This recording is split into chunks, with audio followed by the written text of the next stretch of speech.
Pas d'accord. Mon cher Nil Vieux, pourquoi n'es-tu pas En d'accord avec vrai, la parce masterclass que de Sonny Vieux? l'arc final est fait pour tous les Mugi qui soient membres de la flotte ou de l'équipage, pas pour les Révos. Il est fait pour les Mugi sur Marie-Joise. Donc je pense qu'à un moment, il y aura une défaite de la part des Révos et que ça va être repris par les persos qui sont proches des Mugiwara qui ont progressé avec eux. J'ai pas suivi l'aventure de Luffy pour voir son daron se battre contre un mec du gouvernement, tu vois. À la limite, même l'autre grosse flop de Usopp, là, il aurait plus d'intérêt à l'affronter parce qu'ils ont le même nez. Mais en vrai, non, je veux pas voir Dragon Oh, contre lui. doucement, juge pas le physique, hein. Ouais. T'as vraiment la totale, hein, anti-écolo. Franchement, t'abuses, hein. Tu coches toutes les cases, là. Franchement, on juge pas le physique, là, Nil, hein, quand même. Hein. Un petit peu de sérieux, hein, Et quand ouais, non, même. moi je le vois bien ce fight du coup contre quelqu'un des Mugi, que ce soit même un Cavendish, vas-y, si tu veux, on part sur des trucs qui n'ont rien à voir. Un mec qui a un rapport avec les Mugi, un allié, ou un membre de la flotte, ou un mec de l'équipage. Alors Mais je veux après, du Mugi. Nil, le problème, c'est que Dragon, faut bien un palmarès. Faut bien qu'il ait une Ah oui, victoire. alors Donc palmarès, je quand sais pas. Attends, donc quand Sonny dit qu'il verrait bien combattre, en soi, c'est pas non plus une mauvaise idée. Parce que Dragon représente quand même quelque chose faut être honnête, que Cavendish et Usopp, par exemple, après ces exemples-là, ne représentent pas. C'est des statuts Totalement. différents, et vu que Totalement. Singarling, c'est un petit peu le protecteur ultime des Tenrobito, entre guillemets, c'est un truc que je donne au pif, protecteur ultime. C'est surtout un mec C'est un qui haut Non, punit. gradé, mais hein. vas-y, C'est un j'abuse. haut gradé, Mais hein. Voilà. tu vas envoyer Mais un truc, Dragon, si c'est le comment il combat, c'est s'appelle, bien. Yamato ou un truc comme ça, tu vois. Ouais, mais Dragon, du coup, il Tu vas combattrait envoyer quelqu'un qui? qui a du Mais niveau, il mais combattrait qui, du coup, Dragon? Dragon, je pense que moi j'ai envie de le voir perdre, je te dis Ouais, la mais vérité. contre qui? C'est ça le problème. Déjà, il faut trouver Ah, un peut-être adversaire. contre lui. Peut-être contre lui, y a pas Ouais, de mais souci. t'imagines, on l'attend Mais, depuis 30 ans, il perd contre Garling Figarland, on le connaît depuis 2 ans. C'est une dinguerie quand même. à la limite, tu le laisses ouvrir l'arc en mode il a fait des dingueries, le gouvernement est au pied du mur, mais il perd. Moi, je veux que ce soit que des Mugi à la fin. Je veux du full Mugi sur l'arc final. C'est le seigneur Mais des c'est pas pirates. incompatible. Tu peux avoir Full Mugi et avoir Dragon contre Saint-Garling Figarland. Tu les mets contre qui, les autres? Bah, contre les Chevaliers Divins, les autres. Ou contre. Donc, du coup, Ou tu mets contre. pas Sabo contre le second. Sabo contre qui? Contre le second de... Après, c'est un exemple, hein. Je sais pas du tout encore, je me suis même pas penché sur la question. Chevalier Divin contre Mugi, hein. C'est juste que tu m'as posé la question, du coup, je réponds comme ça, mais ça peut être. Le problème des Révos, c'est qu'ils sont 3. Sabo, Iva, Dragon. Donc, de par leur nombre limité au niveau des grands combattants, c'est compliqué de base de leur attribuer des trucs. De l'autre côté, t'as un problème différent pour les Mugi. Ils sont beaucoup. Et donc, si on part du principe que les révolutionnaires combattent le GM, exactement. bah du coup les Mugi, pour les Mugiwara pourraient combattre du coup des pirates et pas vraiment des mecs du GM. Donc c'est compliqué, t'as beaucoup de Ouais, mais possibilités. attends, juste N2 Jigzebek, le Gorosei, ils sont 5. Tu vois, ça comble pas, comme dit Rio, ils sont beaucoup les Mugiwara. Du côté des alliés, du côté de l'équipage et du côté de la flotte, ils sont beaucoup de personnages qui ont un nom, tu vois. Et encore, Après, je prends pour moi, pas tous les personnages. après, je pense que le gouvernement mondial affrontera pas les Mugiwara seuls, parce que il reste quand même les Séraphins, il reste aussi du coup la marine, et pour moi, la Ouais, marine et mais les les Séraphins Séraphins, tomberont à la on va fin les quand le passer là. gouvernement mondial vont tomber. Les Séraphins, on va les passer dans cet arc. Donc en vrai, je souffle si je le revois à la fin, alors qu'on les a passés là sur Egghead, tu vois. Tu penses que après Ed, on les voit plus? Pas quand on les voit plus, mais ils les auront vaincus. Enfin, ils auront vaincu des Séraphins déjà. Donc c'est pas une Bah, nouveauté pour eux. honnêtement, je sais pas s'ils les auront vaincus parce que Usopp, il a été transformé en pierre. À part Ouais, si ça va, Hancock débarque, pour moi, les Séraphins vont à nouveau être des alliés, en tout cas avant la bataille finale de Egghead, avant l'événement majeur d'Egghead. Moi, je vois plus un bail comme ça avec les Séraphins. Je les vois pas perdre en Bah, tant que tel et être mis je KO les tout de vois suite. bien se faire battre quoi, pour passer à autre chose, quoi. Pour nous dire, voilà, on vous a teasé un nouvel arc et vous êtes content maintenant. Par contre, juste, je reviens sur le niveau de Figarland. Je suis assez d'accord avec Morito, il y a de grandes chances que ce soit lui qui a fait la cicatrice à Barbe Blanche Il est où Morito? Ok, donc ouais, il t'a dit Le comment? seul souci Il t'a dit avec comment? ça, hein. Ouais, Sonny. C'est la théorie, c'est comme quoi en fait, c'est Barbe Blanche c'est lui, du coup, Figarland, qui a fait la cicatrice à Barbe Blanche. Mais le seul truc, c'est comment est-ce que Barbe Blanche, il connaît le lien entre Figarland Garling, qui ressemble Shanks. absolument pas à Shanks. Il dit dès que je vois ta tête, alors qu'il lui ressemble déjà absolument pas.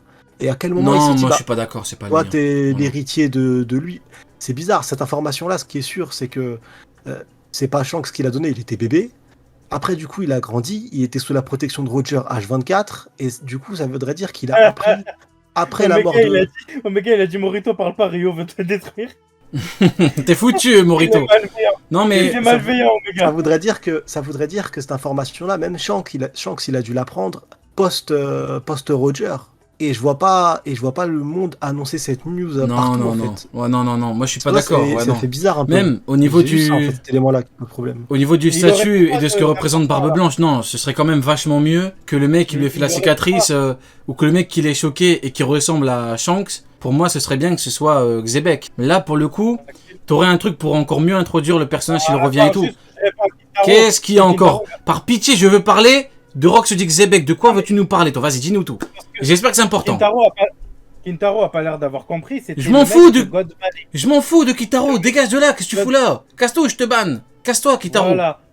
Oh, je suis en train de parler de Rox dit Xebec et il y a Kitaro qui va me faire chier dans mon live. Barre-toi. Barbe Blanche était dans l'équipage. J'en ai rien à foutre, Neil. Je m'en tape. Il était sur God. J'en ai rien à foutre. Je rigole. Vas-y, je rigole. Je sais même pas c'est quoi le message en vrai. Vas-y, c'est quoi son message? Qu'est-ce qu'il a dit? Il a dit en gros quand c'est qu'ils se seraient rencontrés. Ils étaient tous les deux sur God Valley. Il y a... Ah, je vais parler. Il y a Non, mais abuse. Non, mais abuse. Il a juste posé une question. Non, mais abuse. Non, mais après, pour moi, ce serait quand même bizarre que ce soit le mec des Chevaliers Divins qui fait ça à Barbe Blanche, quoi. Je préfère quand même 1000 fois que ce soit. Mais s'il avait la tête de Shanks, Xebec qui représente ce qu'il représente, quoi. C'est pas. Ouais, et même s'il avait la tête de Shanks, vraiment, j'aurais dit ah ouais. Tu vois là, j'aurais. Ouais, bah oui. Il y a rien qui va. Je trouve, il y a rien qui ressemble en fait. Mis à part peut-être si Garling a les cheveux rouges. Peut-être que c'est une question de couleur de cheveux. Quand je vois ta sale tête, parce qu'il voit la même couleur de cheveux. Maintenant, peut-être qu'il est vachement vieux. Peut-être que maintenant. Ah, quoique non. Si c'est vraiment lui qui l'a blessé. Mais bon là franchement, je pars dans une explication d'un truc où je suis pas d'accord de base, donc forcément, non, je suis pas d'accord. Pour moi c'est Xebec. Tu me posais la question à nous pour son niveau et tout, et toi? En fait moi ce que je trouve intéressant, c'est ce que j'ai dit tout à l'heure. Moi c'est quand même dingue que le mec puisse pouvoir exécuter les traîtres, donc potentiellement les amiraux, et donc le mec peut être le mec qu'on envoie par exemple pour aller chercher un amiral récalcitrant, vu que les chevaliers divins et dont lui ne rentre pas dans l'équilibre des forces. Ce mec-là peut avoir un très bon niveau si la condition sine qua non, ce serait que les autres n'aient pas des niveaux de ouf. Donc, il peut très bien avoir le niveau, par exemple, d'un amiral. Maintenant, un niveau un peu au-dessus, pourquoi pas? Un niveau Yonko. Un niveau Yonko, c'est quand même extrêmement compliqué. Encore une fois, on est un petit peu actuellement dans une chasse au Yonko, c'est compliqué, mais... Contre ce sens-là, le mondial est tellement armé de 13 Yonko. Ouais. C'est qu'actuellement, pourquoi est-ce qu'il a été sacrifié? Un Tenryubito, ils ont tué un Tenryubito. Pourquoi? Parce qu'il a protégé des raclures. Qu'est-ce qu'a fait notre ami Optique 2000? Il a protégé des raclures. Il a aidé les révolutionnaires, ceux qui ont attaqué. Et celui-là, il n'a pas été tué ni exécuté. Ça veut simplement dire pourquoi? C'est parce qu'ils ont besoin de la puissance d'un amiral, parce qu'ils n'ont pas cette puissance. Après, c'est parce que c'est une puissance trop importante pour eux. Ils l'ont pas tué. Après, est-ce que tu penses vraiment... Ils ont tué un Tenryubito. Est-ce que tu penses vraiment que tout le monde est au courant que Fujitora a aidé les raclures? Ouais, si. Bah, si c'est le cas, c'est chaud. En fait, regarde, je vais te dire pourquoi je trouve que c'est chaud. Parce que le Tenryubito a dit à Aramaki, si on a un qui est blessé, on t'exécute, tu vois. Donc je me dis, Fujitora, qu'ils ont trouvé dans la nature, il serait prêt à l'exécuter si vraiment il a fait ça, que tout le monde est au courant. Donc peut-être qu'Aramaki l'a pas balancé. C'est une hypothèse, hein. Peut-être peut-être que il a aidé les rêves entre guillemets et que personne n'a pu le voir. Maintenant, c'est une hypothèse, je suis sûr de rien. Quand c'est hypothétique, je le dis, je suis sûr de rien. Et du coup, pour en revenir à la cicatrice, avant que du coup, Neil, une cicatrice, c'est pas que corporel. Hein. Une cicatrice, ça peut être morale, voilà. Donc, maintenant, c'est intéressant le niveau de Garling. Encore une fois, vu que j'ai pas beaucoup d'infos, je peux pas dire lui les niveaux ça et les niveaux ça. C'est compliqué, c'est comme les mecs du Gorosei ici. Moi, franchement, le meilleur élément sur quoi il faut se baser, c'est le fait qu'on ait on a un équilibre. Et donc, on peut pas non plus exagérer. Parce que même si tu rentres pas dans l'équilibre, il y a beaucoup trop niveau Yonko, c'est déséquilibré à mort. Là, au bout d'un moment, tu fais ce que tu veux. Alors que si t'en as un ou deux... Les Yonko, c'est des... Enfin, un Yonko, surtout deux. Ouais. Des putains d'anomalies, tu partir du principe. Oui. Du coup, ça voudrait dire pourquoi t'as besoin d'Armantique si déjà de base t'as ce qu'il faut pour tout éradiquer. C'est ça. C'est complètement débile. Ça n'a aucun putain de sens de partir dans des délires de surenchère de la puissance. Et surtout que ça veut dire quoi? Ça veut dire que Luffy va se taper tous les Yonko. Exactement. Ça veut dire quoi? Ça veut dire que les Yonko vont pas tomber, vont s'allier à Luffy et vont affronter les autres niveau Yonko. Exactement. Il y a rien qui colle. En fait, même scénaristiquement parlant, il y a absolument rien qui colle, quoi. Ouais. Et dernière question. Du coup, ils sont au courant. Le gouvernement mondial sont au courant du coup pour l'affrontement des amiraux. C'est un membre du CP0 qui le dit. à côté de cela, sur la Terre des Dieux, Ah bah, il il s'est mis est... dans une colère noire quand il a su que Fujitora avait aidé l'armée révolutionnaire à libérer les esclaves. Ah, ok, mais on sait pas... Et là, c'est un membre du CP0, tu vois, qui le dit. C'est l'autre là. Comment il s'appelle déjà, le membre du CP0 Ouais, qui se Jabura. transforme en loup là? Jabura? Ouais, voilà. Ouais. Mais en Donc, je me gros, dis, on si n'a lui pas... le sait- on n'a pas d'infos comme quoi, au niveau des Ténorbitaux, on a l'info. c'est Maintenant, je suis d'accord, hein, c'est P0.